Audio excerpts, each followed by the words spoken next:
ఇంకా ఝాన్సీ నేను సాయంత్రం మాటలు నేను అటు ఇటు తిరుగుతున్నా. నాకు గ్యాస్ గట్ట పట్టిందేమో, ఏమైపోయిందో ఏంటో అస్సలు తగ్గట్లేదు. ఎన్ని బిళ్ళలేసుకున్నా అని నేను సాయంత్రం అటు ఇటు తిరుగుతుంటే ఝాన్సీ గుడికి వెళ్ళిందని తెలిసింది.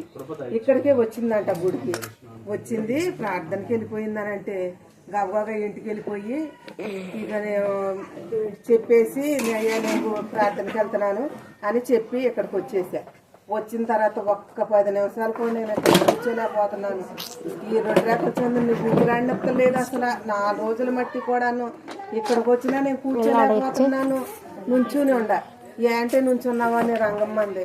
ఏమీ లేదు కదా అక్క నేను జాయిగా చెప్పి అలాగే నుంచుని తర్వాత ప్రార్థన లాస్ట్ ప్రార్థన చేస్తున్నానమ్మా.